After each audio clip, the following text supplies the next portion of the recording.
That's the problem. All right. So first off, you should have open DGP. We're there, right? You got a DGP open? Have we opened our help notes? Okay, so walk me through where I go for help notes.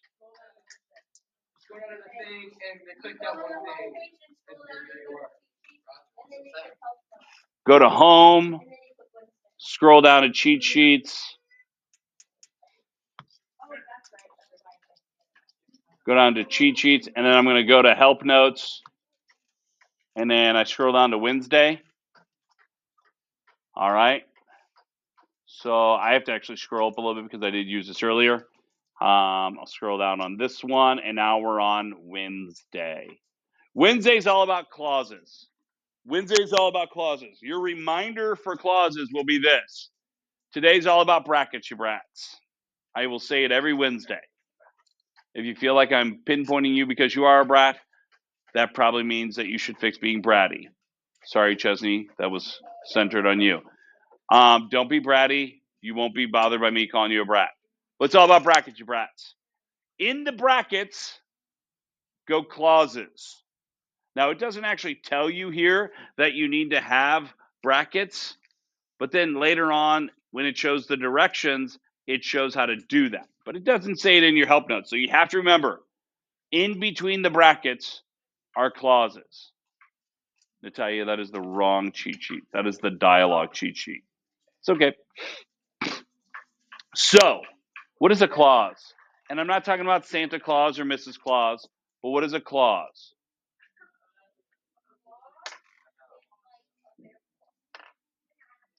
It is not a bear claw, Mallory.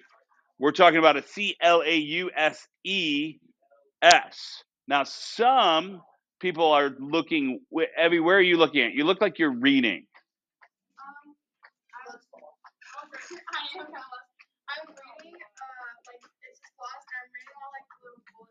Okay, so go with the first one because that's always the definition. Each clause must have a subject and a verb. So let's go back to Tuesday real quick and see if we can find our subject and verb. Does anybody remember the symbol we used for a subject and verb on Tuesday? What was it? How do we know what the simple subject was? OP was our simple subject? No. S. What was our subject on Tuesday? Remember, get in the habit of raising your hands. Get in the habit of raising your hands. Get in the habit of raising your hands. Madden. Sister was our S. So I'm going to draw an S over sister. Do not do this on Wednesday. You already have it on Tuesday. I'm just putting up here for a visual. So what was our verb? Oh, Blaine, thank you for raising your hand. Blaine? So what did I put above that one? A V, just a V by VI. Because it is intransitive. So that was what we had for Tuesday. And if you look at the board or at the TV, it does have that exactly. Remember, you do not have to put that on Wednesday. I want that up there as an example because when you go back to your cheat sheet, it says every clause must have a subject and verb.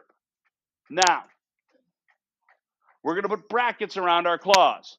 Here's one thing it's leaving out. The clause has to complete a thought. Now, some clauses will complete a thought and still need to be connected with another clause, but every clause has to finish a thought. So we're going to draw brackets around that clause. Does everyone know what a bracket is? Ethan, you said yes. What are they?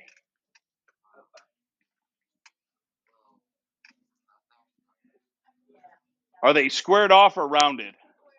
They're squared off, so they look like half a square split apart, right? Half a square split apart. If you look at your keyboard, they should be underneath backspace, part of backspace, underneath the plus sign, and underneath the minus sign. Those are your brackets. You don't even have to hit shift. Those will be your brackets. Roger, are you saying that you're ready to draw some brackets for me?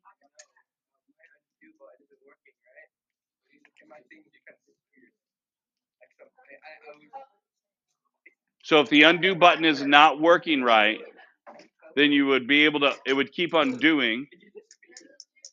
No, you deleted. It's not on. I didn't press the backspace button. And my undo button is. So it's possible. Well, you have to unclick out of that box. Oh, thank you. Yeah. So you did definitely hit backspace. All right. So, is there anyone that's brave enough to come up here and try to put our brackets up around a clause? The half squares split apart. Is there anyone brave enough to put my brackets up around my clause? Oh, we're a bunch of cowards? Just cowardly lions. Because it's something new and we're afraid to be wrong. Jaden, you think you have it? Oh. On. Hey, volume's down. Yes, sir? It should say clauses and sentence type. Natalia? Okay. Did you find it, Jaden? Okay. So we're looking for clauses. It has to have a subject and a verb, and has to complete a thought. Go, Blaine. This is something you haven't done before, is it? So one before my, and then one after jumped. Now, pause right there, step to the side. If we say my sister jumped, are we leaving out part of the clause? Is there more to this thought? Was there more to the thought they were trying to express in the sentence? Yes. You're saying yes too. So what else would you include?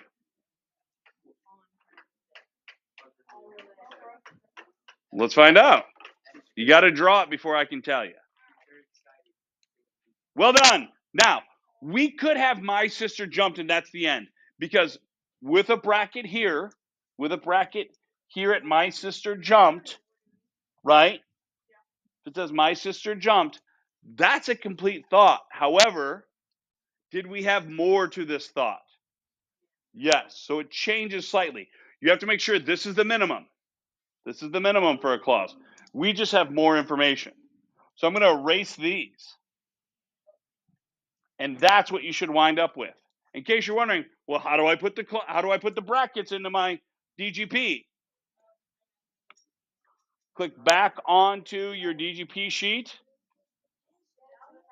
Make sure you're on Tuesday. I'm sorry, make sure you're on Wednesday. I'm so sorry. Make sure you're on Wednesday. You're going to double click inside of these boxes. You're going to double click inside of the box that you want to put it in. Remember, it's going to have a flashing cursor. A flashing cursor, not highlighted. It'll be a flashing cursor like that one. You see the brackets now? The bracket is underneath the minus sign and in between the equal sign. It'll just be half a square or half a rectangle. Either one's accurate. Then you're going to go to the end where we end our clause and you're going to do the other one. Those are both brackets up there that I have. Does yours end up looking like that? We got it? Oh, mine did not show up there. Yes, there should be one in front of my. For some reason, it disappeared. You've got one at the start, one at the end. Have we identified our bracket then? All right, have we identified our clause then? Did we identify our clause? Yes, we have. All right, so now the next thing. If you look back to your help notes, we have to talk about what type of clause we have. We have our brackets. Again, the directions don't say to put the brackets up. We just have to know how to do that. That's what your reminder is of. It's all about brackets, your brats. We're putting brackets around our clause or clauses. In this case, there's just one. So, two types of clauses. An independent clause. You see the abbreviation? Make sure you look at your screen real quick. Some of you are focused on your fidgets. See next to independent where it says INDCL? That's its abbreviation. IND stands for independent. CL is for clause. It says also called a main clause.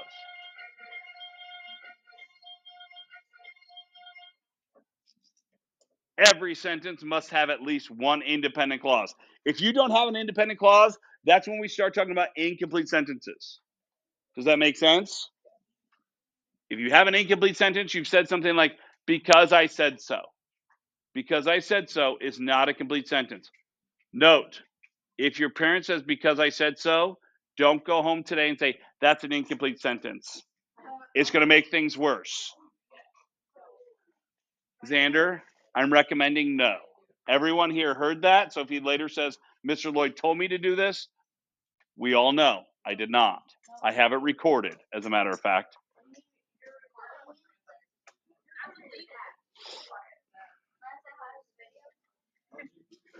No. All right.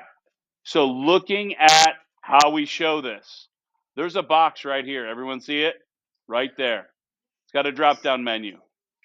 Natalia, don't stretch that too far. Yep. See that box right there? Has a drop-down menu. Notice these abbreviations.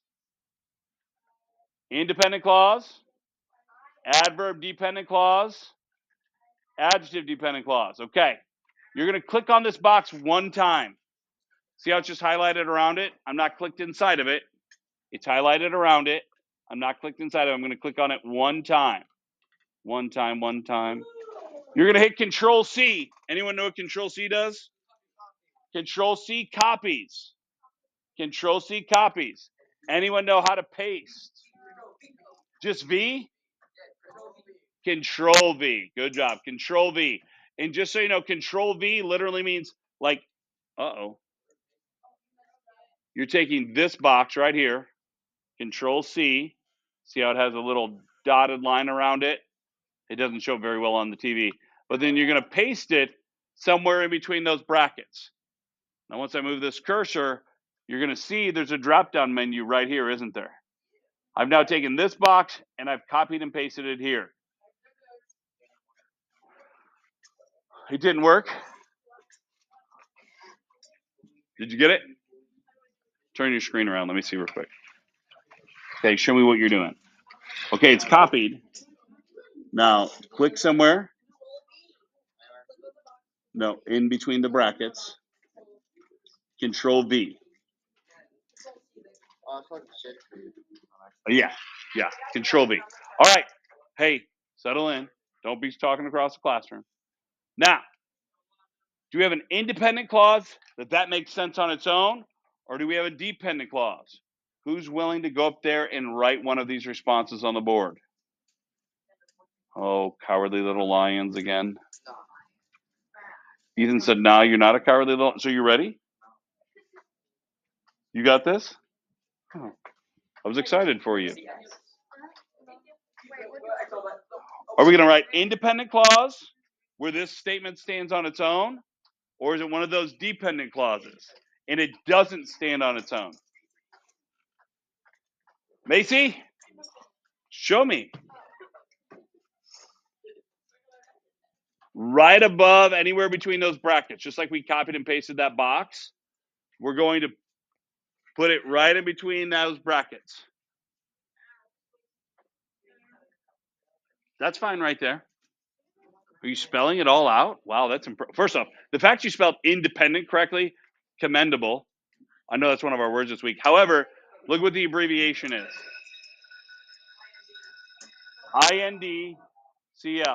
So Macy, you want to go up there and fix that abbreviation? That way we get used to it. INDCL. You did a great job with it, though, for real. Yeah, you did.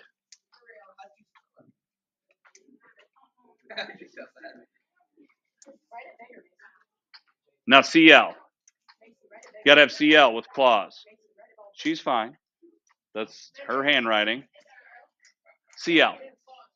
Hey, when I'm talking, I do not need your support. I've done this long enough that I know what I can do and handle. You haven't done it before. You're bad at it. Take some time in your small groups and learn there, and we'll go from there. Ethan, even though I have this in my right ear, I hear you perfectly. You are still bad at it. It's okay. All right. So, well done. Thank you, miss. So now that we have an independent clause, let's look at our next thing we have to do on Wednesday. Go back to your cheat sheet. We've already done this part. This part eliminates all of this. So now all we have left is sentence type and sentence purpose. So if you scroll down to sentence type and sentence purpose, I'll even zoom in for you so you can see it. You'll want to go to sentence type and sentence purpose. Again, I'll zoom in so you can see it even better.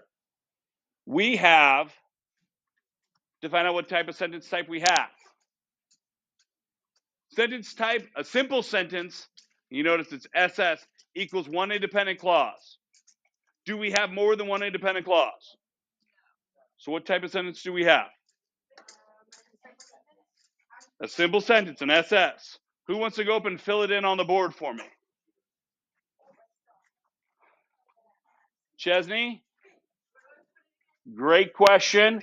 There's a box right here at the end. There's a box right here at the end. So you want to write it at the end of the sentence. What is the abbreviation again? SS. So hey, listen to this. As you click on that box, type the term SS in here, and it'll eliminate a bunch of those options. Look where I typed in the SS at. So I click on that box. Okay, you said slow down, right, Natalia? I told you. Fantastic. Once you have this box right here, do you see it, Natalia? This drop down? I'm going to type in SS right at the end.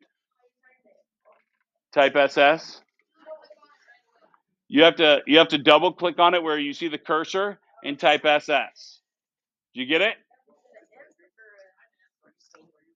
Hey, focus. I get you guys are squirrely because it's lunchtime. But once you type SS, now you just have 4 options. Notice it says DEC, EMP, IMP, I'm so sorry, thank you, EXC, and INT. Those are our next abbreviations. So let's see what those stand for. So go back to your cheat sheet. And it says sentence purpose. A declarative sentence makes a statement and ends in a period. An interrogative, INT, asks a question and ends in a question mark. An imperative sentence gives a command and ends in a period. An exclamatory sentence makes an exclamation with strong feelings and ends in an exclamation point. So my question is, are we asking this as a question? My sister jumped on her new bed? No, okay, so it's not a so it is not an interrogative or interrogative. INT's out. Are we yelling this? My sister jumped on her new bed. Maybe if you're a rat. Hopefully you're not even yelling across the room or the house in order to tell on your sister that way. There's a better way to do it. I realize some houses are different and you're going to tell on Dakota as often as possible, as annoyingly as possible. Good deal. Is this a command? Are we telling? So we're telling her which one is that, Evie? Declarative. So what's the abbreviation we're going to put on the end there? We'll go do it. So then I'm going to go here and I'm going to select declarative. Does that make sense? Did all of yours end up looking the same way? Or at least similar? Maybe the independent clause is one way or the other, but everything else should be the same. You should have brackets. You should have simple sentence and declarative and an independent clause above. Questions, concerns, general frustrations? What's up, Evie? Okay, so you're asking what this box right here is for, right? That one? Okay, remember, it's not a misprint. We copied and pasted that box. There might be more than one clause where you have to copy and paste that box more than once. So that box will always be there. It's just to copy and paste. When you turn this in, I actually won't even see that box if you don't fill it in. It'll just disappear. If you don't fill in a box, it won't be there. Natalia, quieter with that. Any other questions? Concerns? All right.